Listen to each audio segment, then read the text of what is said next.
La Reforma, hay muchos libros que se han escrito y no se van a dejar de escribir libros acerca de este gran evento que ocurrió precisamente en el siglo XVI, que es la Reforma. Si nosotros pudiésemos resumir de qué trata la Reforma o qué trató la Reforma, yo lo resumiría en una sola frase. Es un retorno no solamente a la Escritura, sino un retorno a Cristo. Un retorno a conformar una vida y una iglesia centrada en Jesucristo. El espíritu de la Reforma o la motivación de la Reforma o el objetivo de la Reforma, y estoy hablando no de los reformadores porque probablemente ni ellos sabían lo que estaban haciendo, en el sentido de que no fue algo premeditado por ellos, sino que me refiero ya viéndolo de manera cenital, ¿verdad? Desde arriba, tratando de entender lo que Dios ha hecho, es decir, teologizando de este tema tan importante.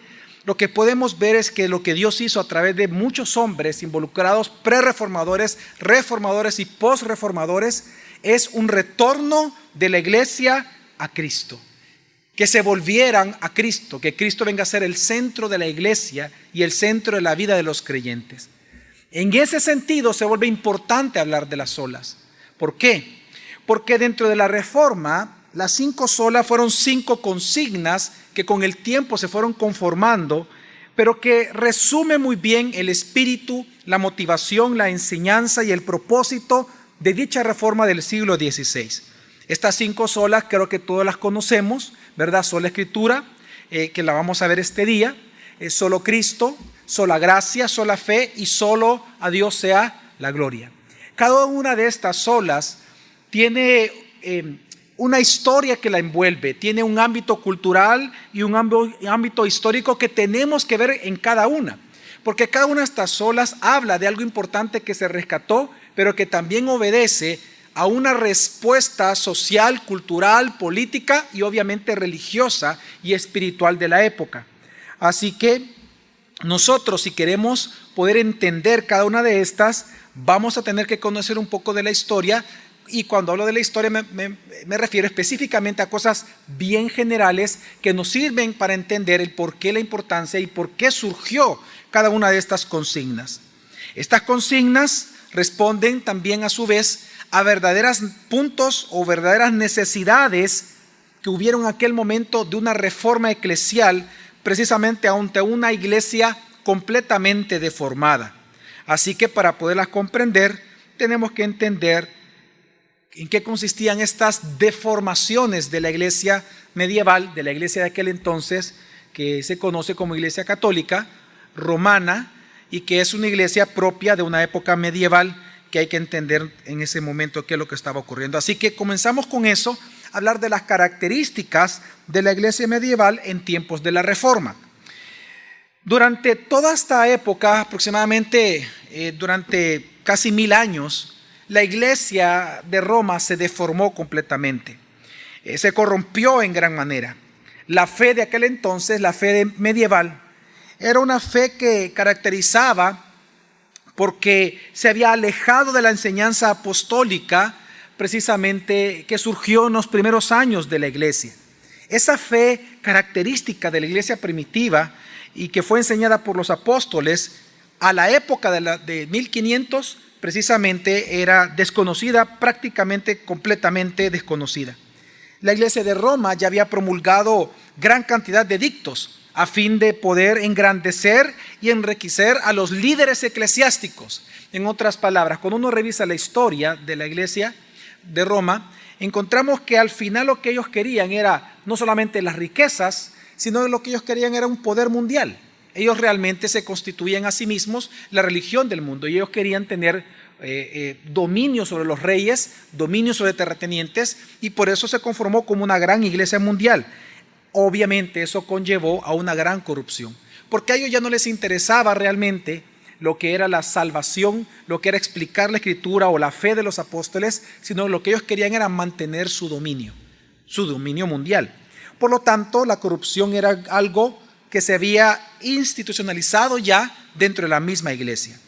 Así que ellos, por varias razones, evitaron que la Biblia llegara a las manos del pueblo. De hecho, todavía en algunos ámbitos religiosos, en algunas órdenes dentro de la misma iglesia romana, se escucha eso de que la Biblia no puede ser leída en público o dicen de manera general en las familias.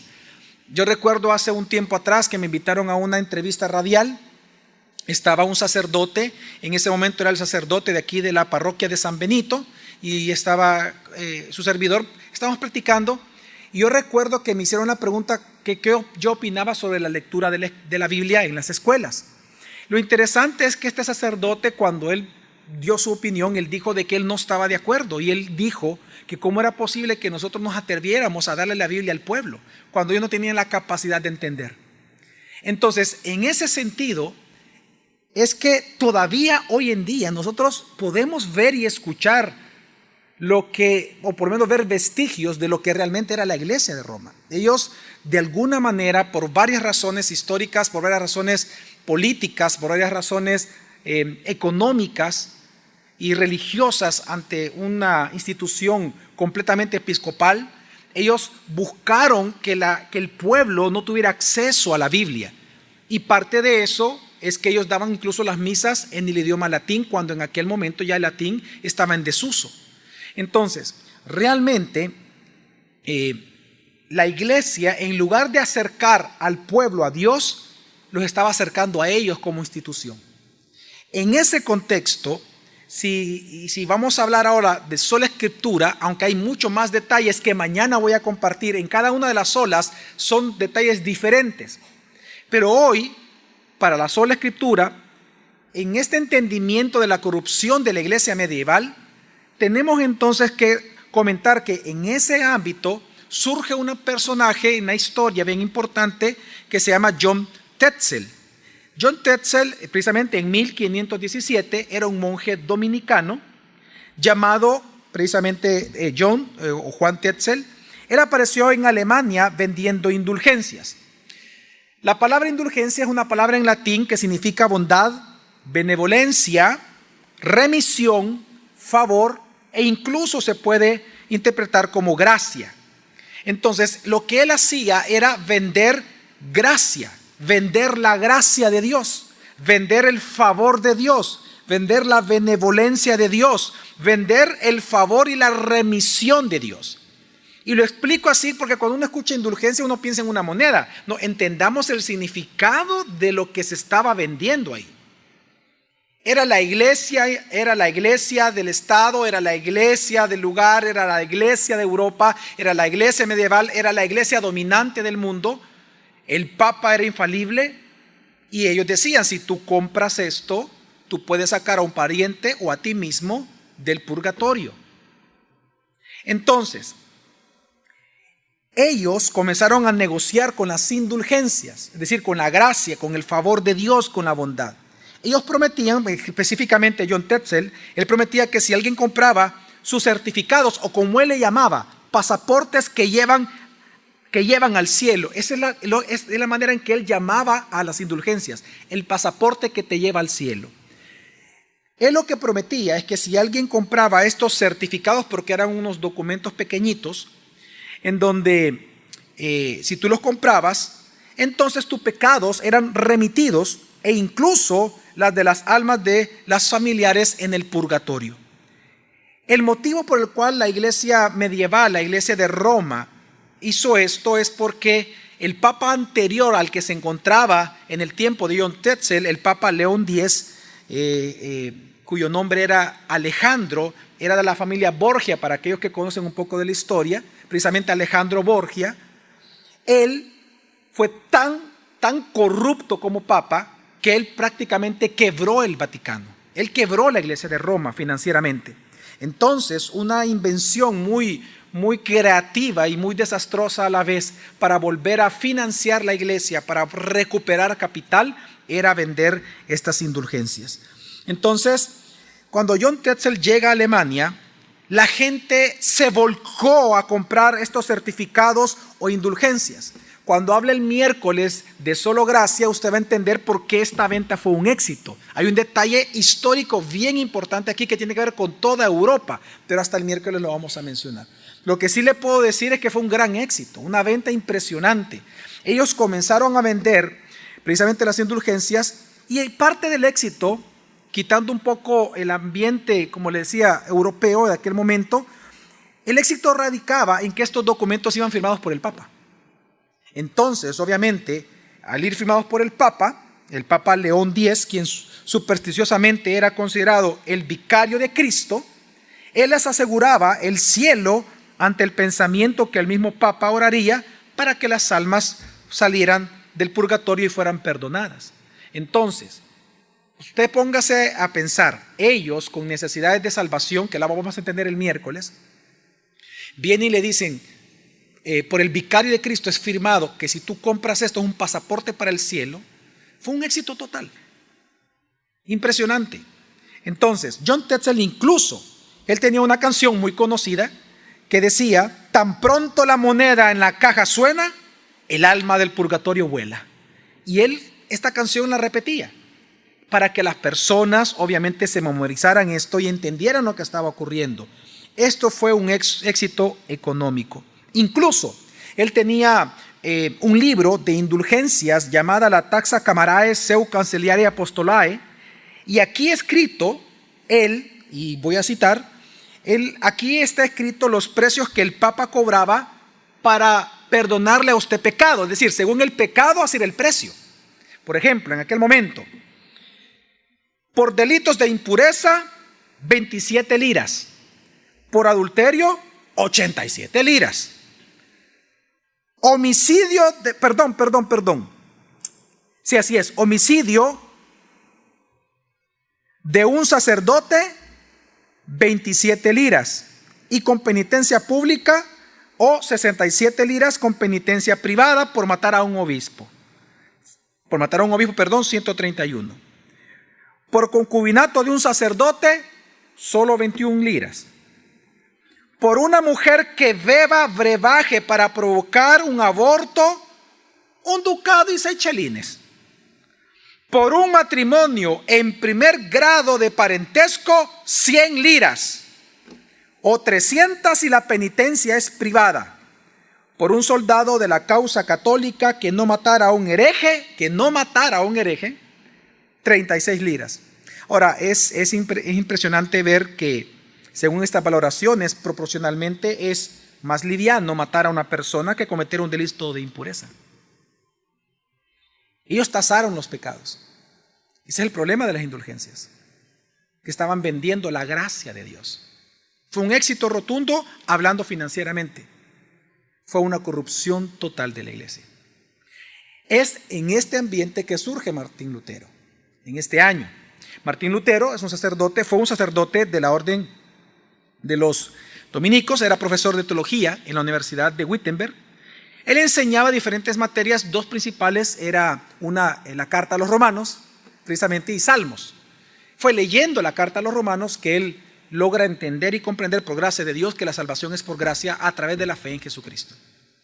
Y precisamente cuando él, bajo este ya conocimiento de que la justificación era por gracia, por medio de la fe en Jesús, entonces este año de 1517 él manifestó su molestia por las mentiras y manipulaciones, como él le llamaba, supersticiosas, que la iglesia romana estaba estableciendo como doctrinas, y por lo tanto redactó las 95 tesis en las cuales él invitaba a la iglesia específicamente a dejar prácticamente 3 cosas: las supersticiones de los hombres, las herejías manipuladoras, como el caso de las indulgencias, ¿verdad?, para mantener el poder político y religioso, y tercero, para solicitar que regresaran a las escrituras como fuente de autoridad. Fue en ese entonces que en las puertas del Palacio de Wittenberg, precisamente en el 31 de octubre de 1517, él fue a clavar las 95 tesis a las puertas de la iglesia del Palacio de Wittenberg para poder pedir un debate público, un debate. Hay que entender un poco por qué él fue a clavar esto. Ahí, por ejemplo, se ve muy limpio, es un gráfico limpio, pero realmente era muy normal que las personas, cuando querían discutir algo, iban a la puerta a clavar, porque lo que se hacían eran disputaciones. Disputaciones es una disputa, una argumentación. Tú argumentas, yo argumento, y hay una contraargumentación. Entonces, De hecho, él lo hizo, lo vamos a ver más adelante, lo vamos a ver en las próximas semanas cuando él se reúne con su propia orden para hablar de estas tesis antes de él clavarlas.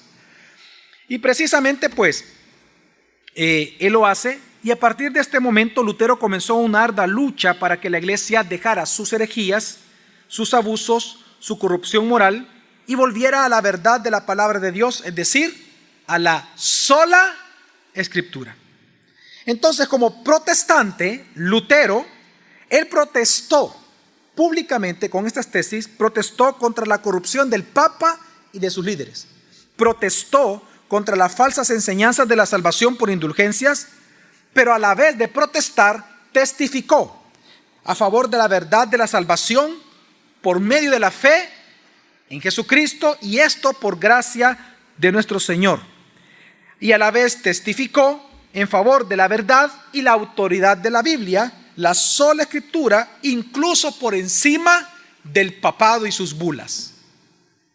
Cuando él hace esto, entonces ya en 1518, al pasar un año de esto que hizo Lutero, del 12 de octubre al 14 de octubre de 1518, Lutero tuvo que viajar a Habsburgo para presentarse ante un juicio que le iban a hacer a él, presidido por el gran cardenal y teólogo dominico llamado Cayetano. Cayetano ya le había ordenado a Lutero que se retractara de sus aseveraciones y ataques a las decisiones y a las tradiciones de la iglesia medieval.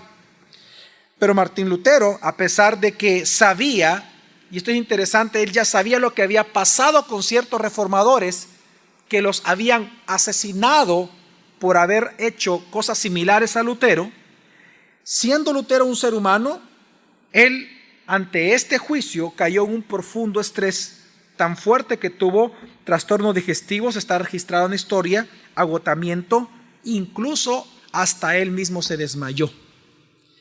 Todo porque lo iban a enjuiciar a él. Él temía obviamente este juicio. Pero en este juicio incluso él exclamó: su santidad, el Papa, abusa de las Escrituras. Yo niego que él esté por encima de la palabra de Dios. Fue con este tipo de frases que explotó este cardenal Cayetano y le gritó que no volviera sino hasta que él se arrepintiera y se retractara de lo que había dicho. Lutero dejó claro que el fundamento de su teología, de sus creencias, de su fe, era la sola Escritura en este juicio, la cual para él era la sola Escritura, la fuente de autoridad para todos los hombres, en cuestiones de creencia, de tradiciones, en cuestiones de prácticas. La única autoridad del ser humano para la vida, para la piedad, es la sola Escritura. De aquí es que surgió la frase de la Reforma, que también fue una consigna asociada a la sola Escritura, de primero la Biblia, luego la teología, primero la Biblia, luego la doctrina. Es decir, si resumimos la idea de Lutero, es que la Escritura es lo primero para varias cosas. La Escritura es lo primero para comprender los misterios de Dios. La Escritura es primero para poder creer en Jesús para salvación. La Escritura es lo primero para la vida de fe y la moral. La Escritura es lo primero para una vida de santificación. Y la Escritura es primero para conocer a Dios. Luego de 3 años de 1518 de este juicio con Cayetano, es decir, en 1521, viene la famosa dieta de Worms. Dieta de Worms, no voy a pensar en una dieta de comida, sino que sí se le llamaba a estas disputaciones. Fue llamado a esta dieta es una especie también de juicio. Había mucha gente importante que lo que querían era acusar de hereje a Lutero y matarlo y asesinarlo. Entonces, Lutero fue llamado a comparecer ante el emperador Carlos I. Carlos I fue lo que se conoció en España como Carlos V, pero aquí se le conoce como Carlos I. Estando frente a Carlos I y la corte del imperio de la ciudad de Worms, en la famosa reunión o dieta de Worms, él fue invitado a retractarse de sus 95 tesis o a afrontar el ser excomulgado y muerto si él no lo hacía.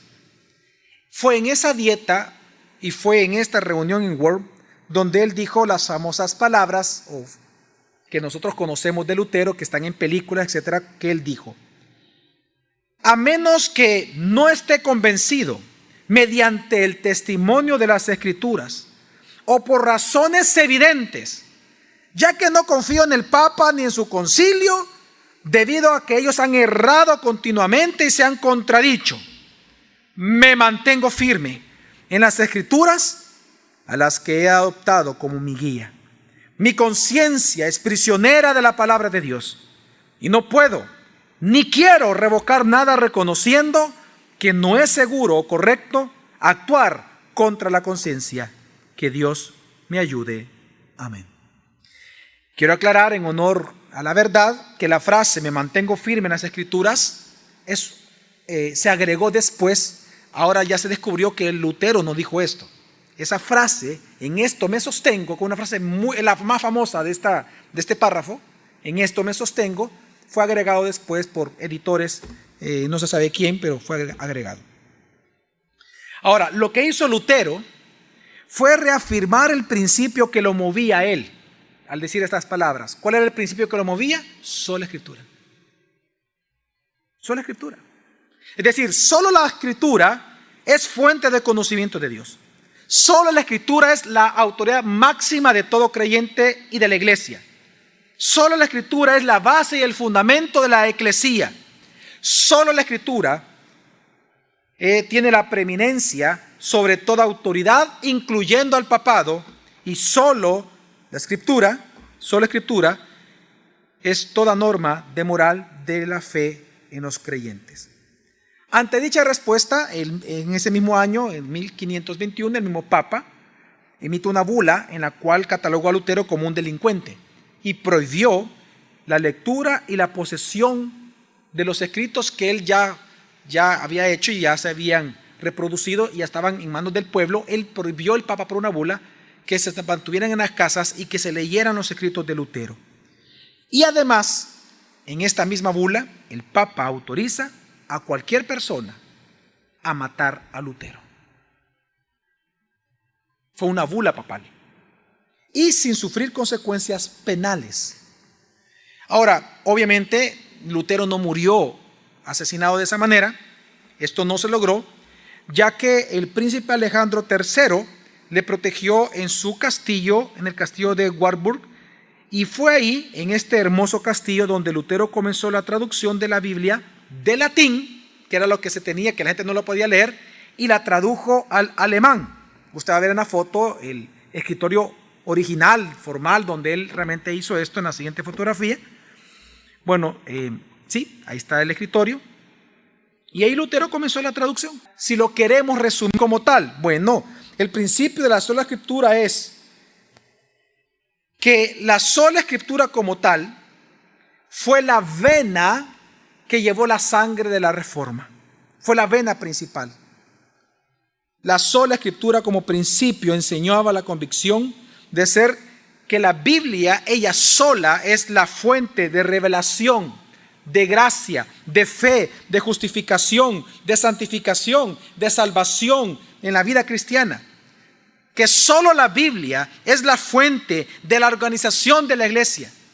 En fin, que solo la Escritura es precisamente el fundamento y la base de la vida de todo creyente.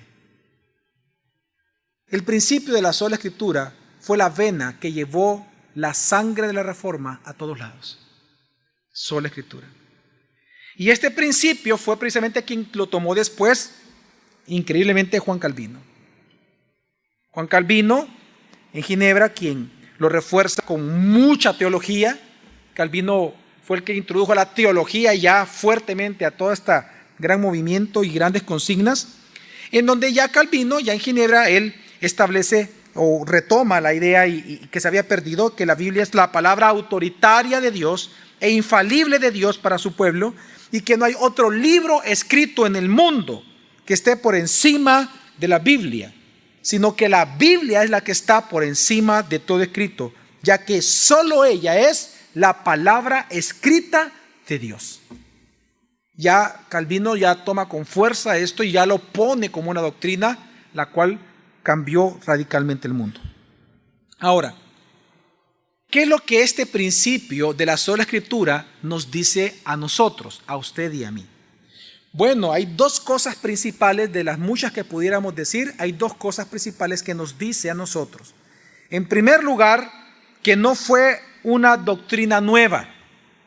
Es decir, ni Lutero inventó la rueda, ni tampoco Calvino. Porque este principio de la sola escritura, que es la fuente para la razón, para la vida, para entender la gracia, para conocer a Dios, este principio no surgió en la Reforma.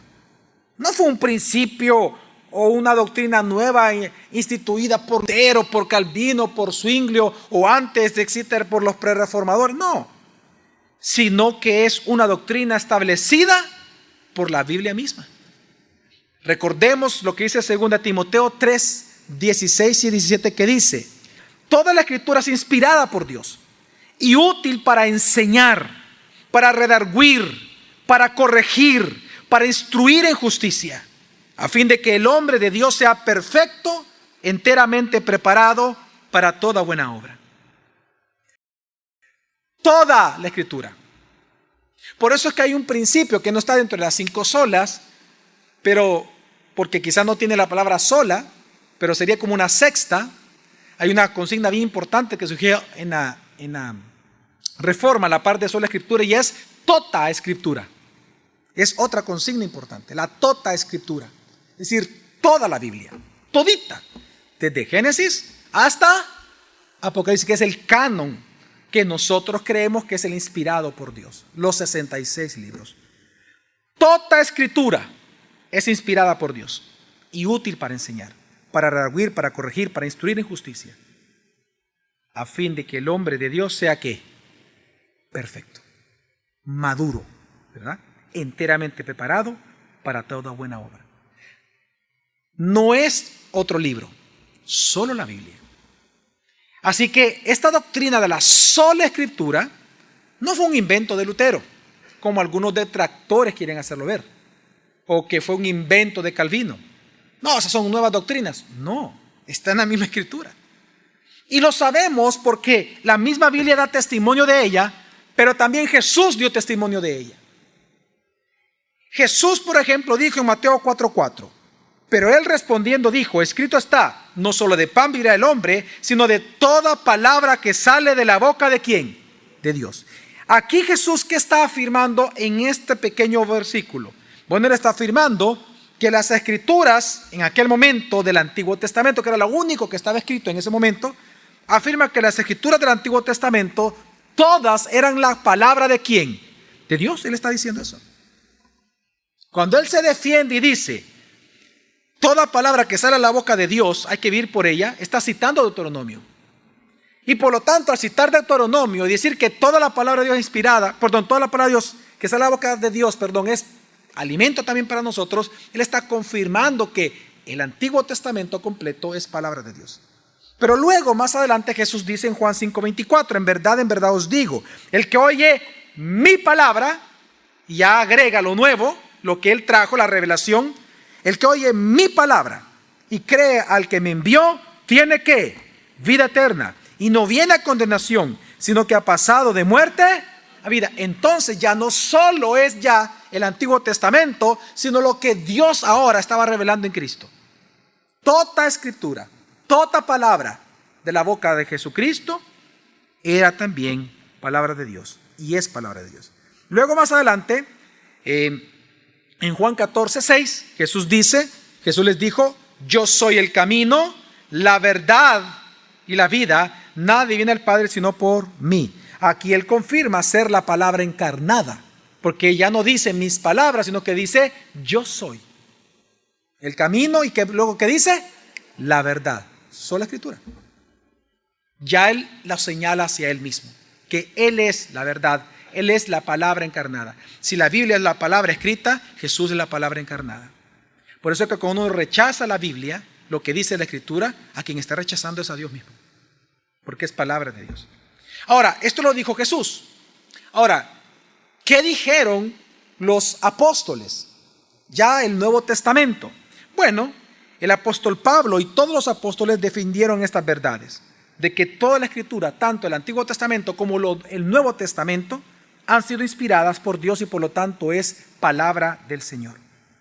Tenemos que entender de que Dios inspiró a los escritores originales, quien en conjunto, ellos narran una sola historia de salvación, desde Génesis hasta Apocalipsis, cuyo clímax de esta historia narrativa o redentiva es Jesucristo, en quien se cumplen todas las promesas y profecías dadas por Dios en esta historia. Y esto lo sabemos porque lo dice segunda de Pedro, capítulo 1, versículo 20 al 21, que dice: entendiendo primero esto, que ninguna profecía de la Escritura es de interpretación privada, porque nunca la profecía fue traída por voluntad humana, sino que los santos hombres de Dios hablaron, siendo inspirados por el Espíritu Santo. Aquí, cuando está hablando que la Escritura es de interpretación privada, la palabra interpretación en el contexto de segunda de Pedro alude a la noción de soltar. Es decir, cuando está diciendo esto, que ninguna profecía de la Escritura es de interpretación privada, lo que Pedro estaba diciendo es que el origen de las Escrituras, el origen, nunca fue la voluntad del hombre, sino que específicamente ellos escribieron siendo inspirados por Dios. Es decir, ellos no escribieron lo que ellos querían necesariamente escribir de sus propias ideas o de sus propios caprichos, como lo hace hoy y siempre los falsos maestros, que de su propia opinión escriben, sino que ellos escribiendo lo hicieron inspirados por Dios o movidos por el Espíritu Santo. Y esto es importante entender, que lo que ellos escribieron en su contexto histórico, en su contexto cultural, con el conocimiento que ellos tenían en ese momento, cuando ellos comenzaron a escribir, ellos estaban siendo inspirados por Dios. Ahora, ellos eran los que estaban escribiendo, no era Dios, sino que eran ellos, pero Dios inspirándolos. Y ellos estaban escribiendo conforme a lo que ellos conocían, y Dios pues conformando lo que hoy tenemos como la Biblia. Ahora, los escritores del Antiguo Testamento hablan por eso que lo que ellos escribieron como palabra de Dios. De hecho, la frase palabra de Dios en el Antiguo Testamento aparece más de 3.800 veces en el Antiguo Testamento. Es decir, que los mismos autores del Antiguo Testamento, ellos validaban las palabras como palabras ¿de quién? De Dios. Ahora, ¿por qué menciono esto? Porque si en el Antiguo Testamento esto fue así, ¿qué creen ustedes que pasó en el Nuevo Testamento? Exactamente lo mismo. Los apóstoles y Pedro, por ejemplo, comenzaron a defender ellos la Escritura del Antiguo Testamento, pero también defendieron lo que ellos estaban hablando como revelación de Dios por su función apostólica en la iglesia. Por ejemplo, segunda de Pedro, capítulo 3, versículo 1 al 2, dice el apóstol Pedro: amados, esta es ya la segunda epístola que os escribo, en las cuales despierto con exhortación vuestro limpio entendimiento, para recordar las palabras antes dichas por los santos profetas, y del mandamiento del Señor y Salvador proclamado por vuestros ¿qué? Apóstoles. Es decir, él está ya dando por entendido de que tanto lo que dijeron los profetas del Antiguo Testamento, Jesucristo y los apóstoles como él que estaban hablando en ese momento en la iglesia, todos eran, mientras hablaban en nombre de Dios, es porque era palabra ¿de quién? De Dios, y lo que estaban escribiendo también. Entonces, ¿qué estaba diciendo Pedro? Bueno, que lo que ellos escribían los apóstoles también era palabra de Dios y por lo tanto tenía que ser tomado en cuenta a la par de como los profetas del Antiguo Testamento escribieron. Es decir, que era palabra de Dios. Por eso más adelante el apóstol Pedro dice, en capítulo 3, segunda de Pedro siempre, capítulo 3, versículo 15 al 16, él dice: y considerar la paciencia de nuestro Señor como salvación, como también nuestro amado hermano Pablo os escribió, según la sabiduría que le fue ¿qué? Dada. Como también habla de esto en todas las epístolas, está hablando de las epístolas de Pablo, en las cuales hay algunas cosas difíciles de entender, que los indoctos e inconstantes tuercen, como también las otras, ¿qué? escrituras para su propia perdición. Aquí el apóstol Pedro hace algo bien impresionante. Pone las cartas de Pablo al nivel canónico de todo el Antiguo Testamento. Es decir, así como de santa es la palabra del Antiguo Testamento, el Antiguo Pacto, así son las cartas del apóstol Pablo. Es palabra de Dios. Y ellos mismos comienzan a confirmar que el Nuevo Testamento es la palabra de Dios.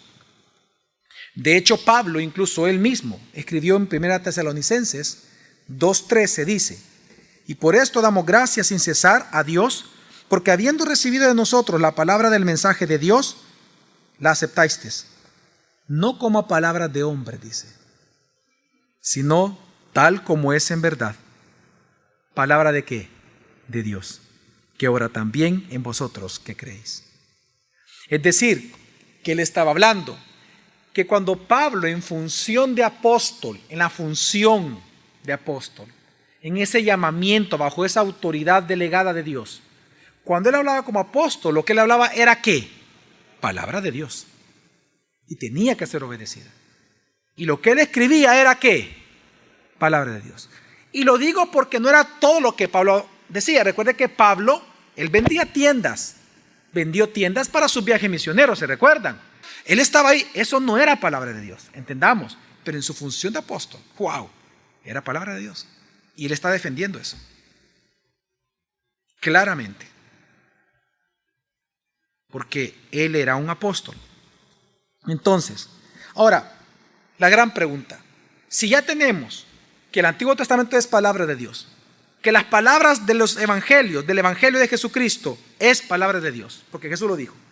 Y si ya tenemos comprobado que el Nuevo Testamento, las epístolas, hasta Apocalipsis, es palabra de Dios, la pregunta es ¿por qué tanto los profetas, Jesús y los apóstoles, por qué defendieron que esos escritos eran palabra de Dios? ¿Por qué lo defendieron tanto?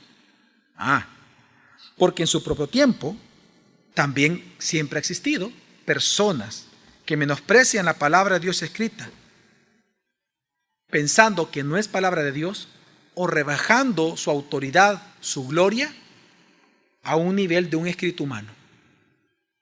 Y así como hoy nosotros luchamos con eso, al igual Pablo, Pedro y todos lucharon con esto. Pues miraban las palabras de Pablo no como de Dios, sino como de Pablo. Así que igual las de Pedro, igual las de Jesús. Y no le dijeron loco a Jesús, pues. Y no le dijeron que lo que él hacía era por obra del mismo Satanás, los blasfemos de los fariseos. Entonces ellos tuvieron que hablar de la sola escritura. El principio de la sola escritura está en el Antiguo Testamento. Jesús lo valida y lo convalidan precisamente los apóstoles. ¿Por qué la sola escritura es un principio que se ha defendido desde que surgió la palabra escrita? Porque siempre hay detractores en contra de la escritura, diciendo que no es palabra de Dios. Entonces, precisamente, así entonces como los profetas del Antiguo Testamento defendieron la sola escritura, Jesús defendió la sola escritura y la tota escritura. Y así como los apóstoles defendieron la sola y la tota escritura, así lo hicieron Lutero, Calvino, Zwinglio, Hus, tantos más. Todos los reformadores, prereformadores, posreformadores.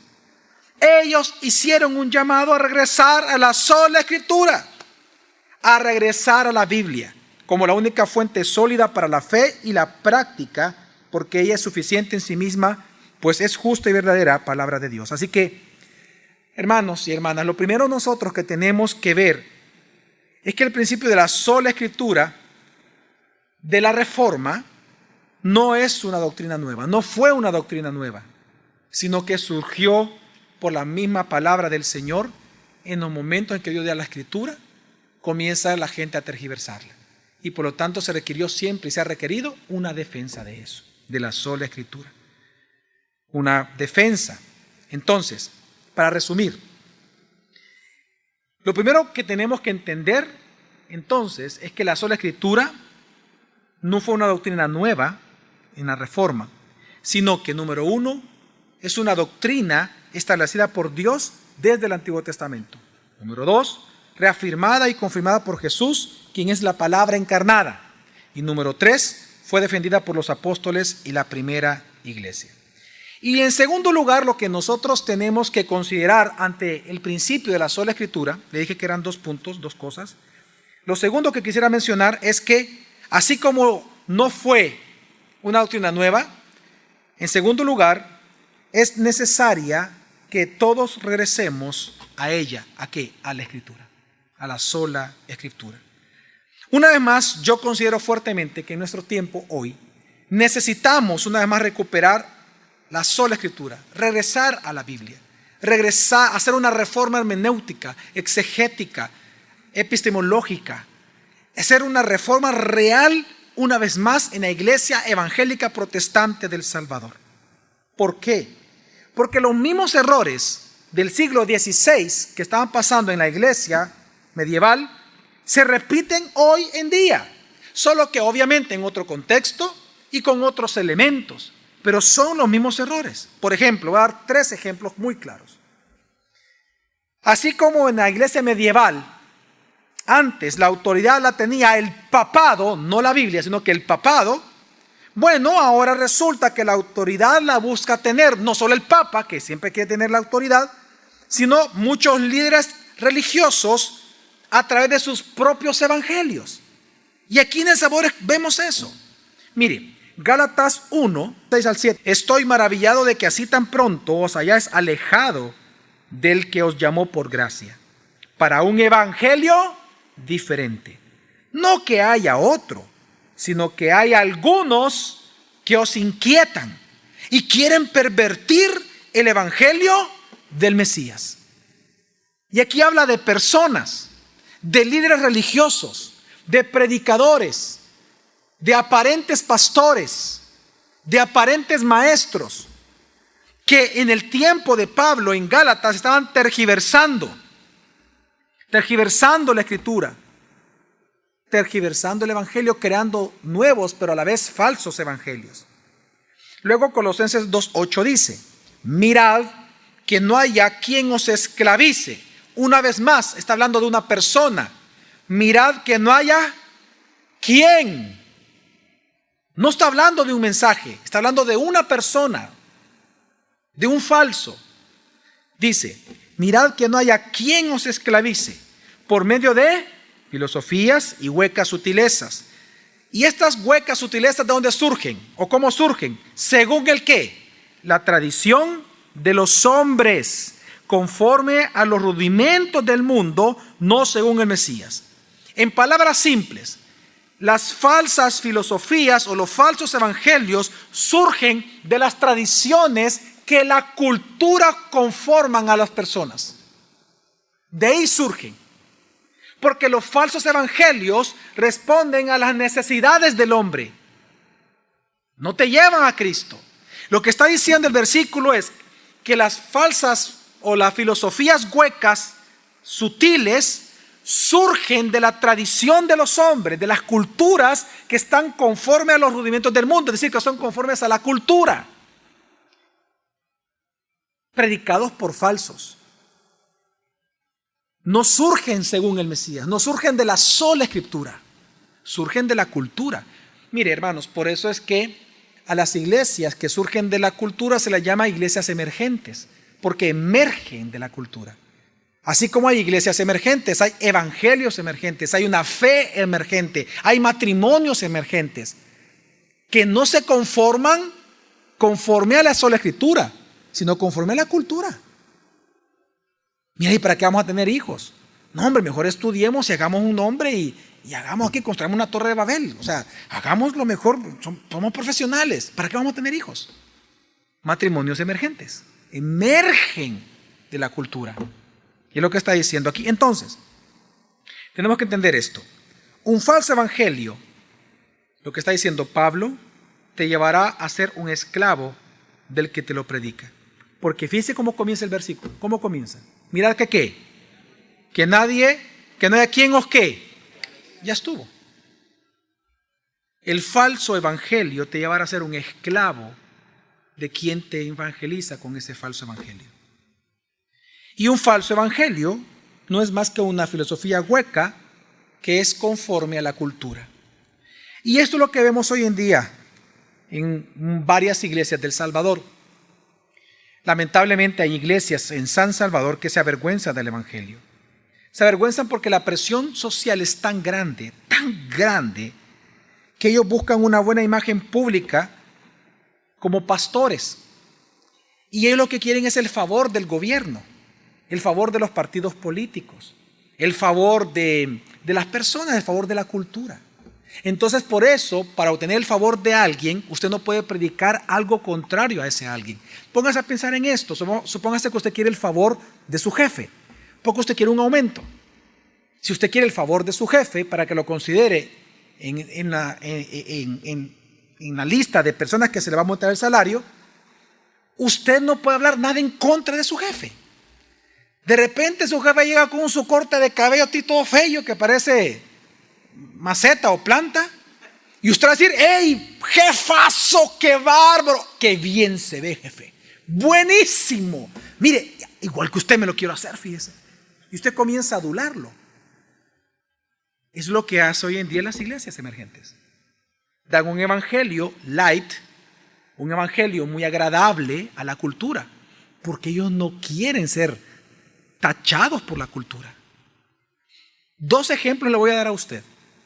Un día venía escuchando en la radio, venía para la iglesia, y una persona dice, Dos ejemplos. El primero es hoy. Hoy venía escuchando la radio cuando venía para la iglesia, y mientras iba pasando las emisoras, porque solo los anuncios estaban dando, viene uno y dice: bueno, pues, y es un día de hablar de hablar fresa o de hablar sexy.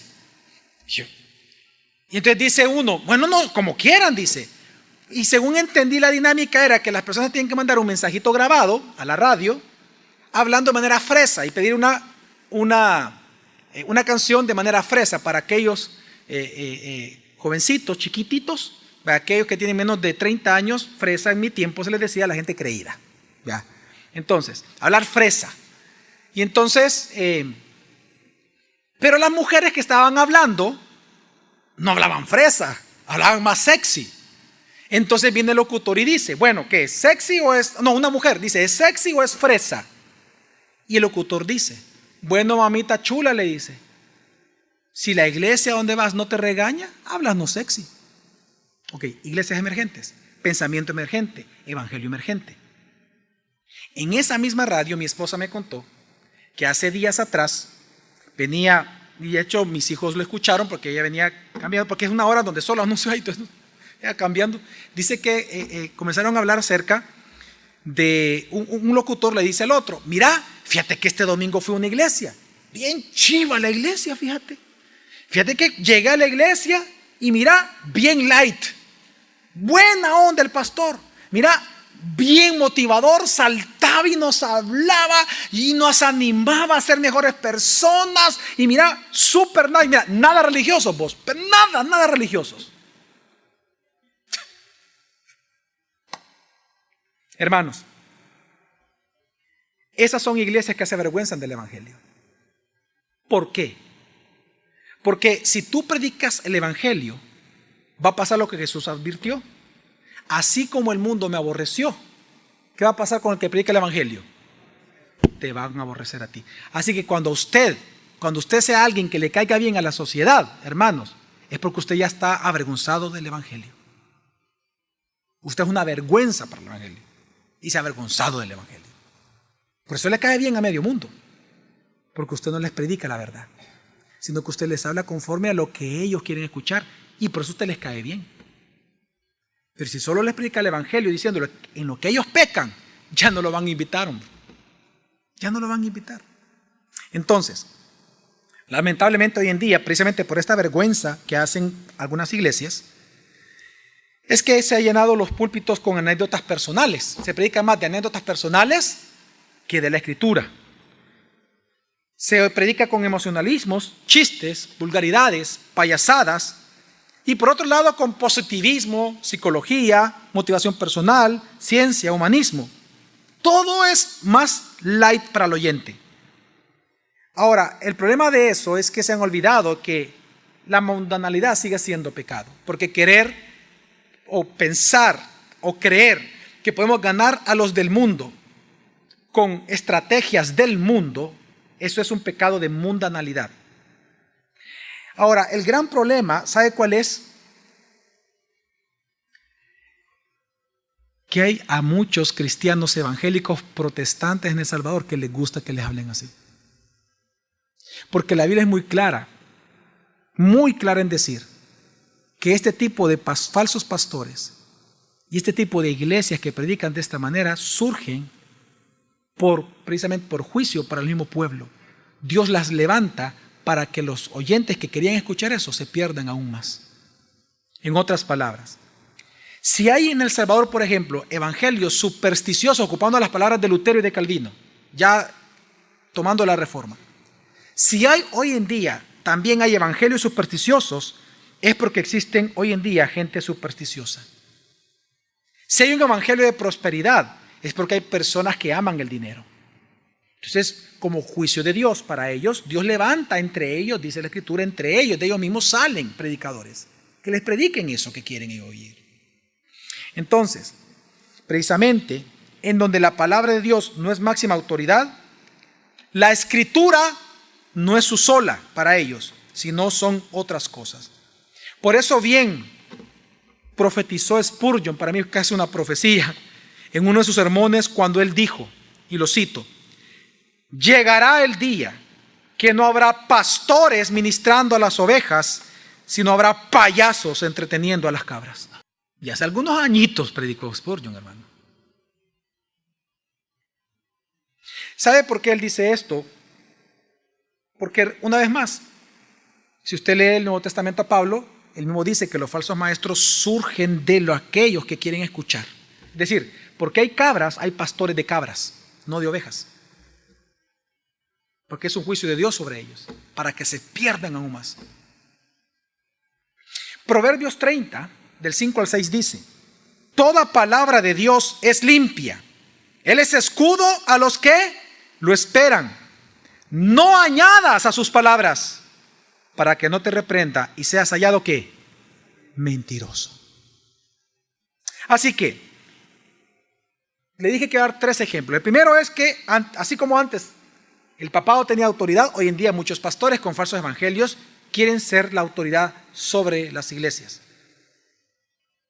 En segundo lugar, así como antes se vendían indulgencias para tener poder económico, ahora se venden, para mí, 3 modernas indulgencias en el mercado evangélico de la fe salvadoreña. 3 indulgencias se venden. 3 tipos de gracias falsas se están vendiendo desde los púlpitos. Número 1, la falsa salvación a través del decisionismo. Decisionismo se le llama a que después de una predicación, bueno, aquel que quiera recibir a Cristo, pase aquí adelante. Usted decida hoy por Cristo, decídase por Cristo. ¿Cómo que si es de uno usted? Es por gracia de Dios. No es por obras para que nadie se gloríe. El decisionismo. Hoy estaba hablando esta mañana con un pastor bautista y él me decía: yo estoy decepcionado de eso, yo por muchos años lo hice. Y hoy entiendo que el decisionismo es llevar a la gente a creer que es salva cuando no lo es. Porque uno cuando les predica, solo les dice: mira, cree en el Señor Jesús, serás salvo, Dios te ama, hombre. Vaya, puede hacer conmigo la oración, vaya, pues voy a hacer la oración. Pero nunca se le predicó del pecado. Nunca se le dijo que era un pecador y que tenía necesidad de un salvador. Nunca se le dijo por qué murió Jesús en la cruz. No le entiende. Entonces, ¿cómo va a creer? ¿Y qué va a creer? En nada, en la oración. Fe en la oración. No hay salvación. Decisionismo. Esas son modernas indulgencias dentro del mercado de la fe salvadoreña. En segundo lugar, una moderna indulgencia que se está vendiendo en el mercado evangélico de la fe salvadoreña es el falso poder personal por medio de tus palabras. Hoy en día se ha sustituido él. Así dice el Señor, perdón, así dice la Escritura, así dice la Biblia, por así declaro, así confieso y así recibo. Si así decreto, yo recibo esto. Yo establezco. Hoy se cambió así dice la Biblia, hermanos, a yo digo tal cosa, yo recibo, yo decreto. Y el tercer, para mí, moderna indulgencia que se vende en el mercado salvadoreño de la fe evangélica es la unción del Espíritu Santo a precio de pactos monetarios. Teología de la prosperidad. Unción falsa. Si a usted le sorprendieron las palabras de Spurgeon, bueno, amárrese el cincho. Asegúrese de estar sentado. Quiero que escuchemos lo que Calvino escribió en su tiempo. Hace varios siglos atrás, hace 500 años, Calvino, en su libro Institución de la Religión Cristiana, en el libro primero, para que usted lo busque, en el libro primero, capítulo 9, en el cual él, el capítulo 9, lo traduce, lo titula, cómo ciertos espíritus alborotados se apartan de la Escritura bajo el pretexto de revelaciones del Espíritu Santo. Así se llama el capítulo. Y él aquí en este capítulo dice lo siguiente y advierte a la iglesia de lo siguiente. Dice, es un capítulo largo, solo voy a poner frasecitas. Dice, los que dejan a un lado la Escritura y se imaginan que pueden encontrar otra vía de acercamiento a Dios, están más locos que equivocados. Luego dice, recientemente han surgido personas así. Se atribuyen con orgullo haber sido instruidos en la doctrina del Espíritu, despreciando toda lectura y se burlan de la honestidad de los que siguen la letra muerta y mortificante del texto bíblico, como ellos lo llaman. Siguiente. Quisiera que me explicaran qué espíritu es ese cuya inspiración los arrebata de tal manera que se atreven a menospreciar toda la doctrina de la Escritura, considerándola pueril y tosca. Si me responde que es el Espíritu de Cristo, esa afirmación es ridícula. Porque en el tiempo de él lo que estaba pasando es que les agarraba la temblorina a todos. Y comenzaban a balbucear. Y la tembladera. Entonces él dice, si a mí me dicen que eso es del Espíritu Santo, esa afirmación es ridícula. Y luego escribió, según lo que Jesús nos prometió en Juan 16:13, la labor del Espíritu Santo no es la de realizar nuevas revelaciones hoy, desconocidas antes, ni de formar una especie de nueva doctrina y eliminar la verdad del Evangelio que hemos recibido, sino más bien de implantarlo y confirmarlo en nuestros corazones. Esa es la función del Espíritu Santo. Luego dice, el Espíritu Santo se nos manifiesta claramente por la voz del Señor en las Escrituras. Ahí está hablando, se refiere a las Escrituras. Pero estos desgraciados prefieren tropezar buscando el Espíritu en ellos mismos antes que en Dios. La ley es letra muerta cuando se desliga de la gracia de Cristo y resulta mortal para sus adeptos. Por el contrario, si la letra queda impresa por medio del Espíritu de Dios en nuestro corazón y nos comunica a Cristo, ella es la palabra de vida que convierte las almas y da sabiduría al sencillo. ¿Se da cuenta que la reforma era un regresar a Cristo? Todo el tiempo era centrarse en Cristo. Luego él dice, al criticarnos por dedicarnos demasiado a la letra de las Escrituras, la letra que mata, ellos pagan el precio de su desprecio por las Escrituras. Así que hoy en día está pasando eso. Y Calvino lo advirtió hace casi 500 años atrás. Y en tercer lugar, el tercer ejemplo que quiero dar de esto, de por qué es necesario regresar a la sola Escritura una vez más, es porque así como las palabras del Papa eran consideradas infalibles, ahora es igual con la ciencia, National Geographic, con los falsos profetas y con las religiones del mundo, que hay muchas personas que las consideran casi palabras de Dios.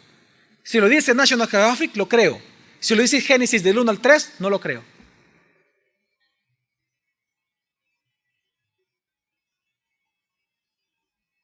Son nuevos becerros de oro de la Iglesia Evangélica Protestante en El Salvador.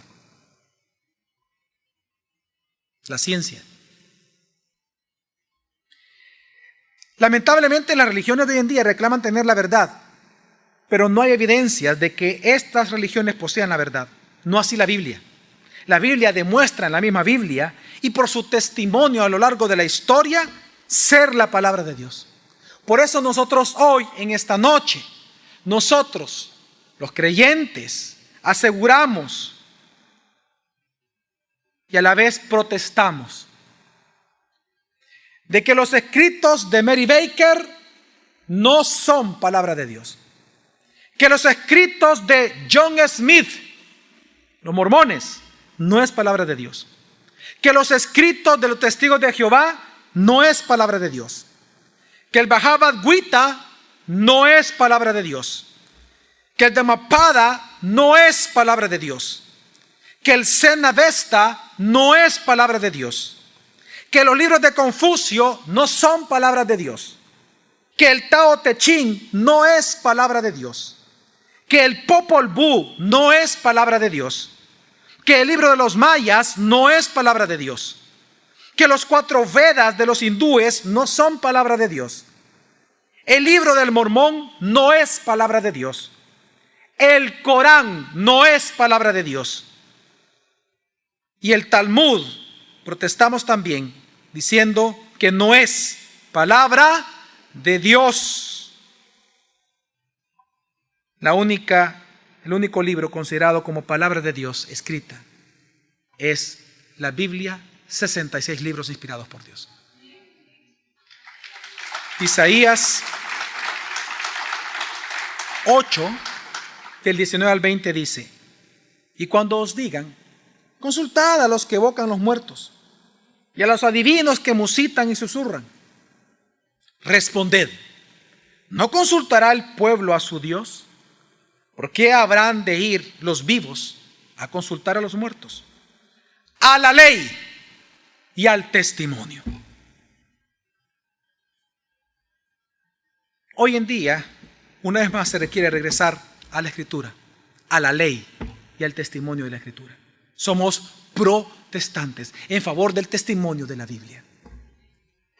Considerar, por lo tanto, fuentes extrabíblicas o libros sagrados, que fue lo que yo anteriormente les mencioné, todo lo que mencioné son libros sagrados de las religiones. Considerar fuentes extrabíblicas como fuentes de autoridad es ir a consultar palabra muerta, pues ellos no son Cristo los que escribieron esto. Así que, hermanos y hermanas, para concluir, regresemos a la sola Escritura. Calvino, en su Teología, Institución de la Religión Cristiana, en el libro 1, capítulo 7, punto número 4, él dice: jamás tendremos una fe sólidamente fundada sobre la verdad hasta que estemos convencidos totalmente de que Dios es autor de esa verdad, de esa palabra. Obviamente todo esto que escribió Calvino, él lo extrae de la Escritura.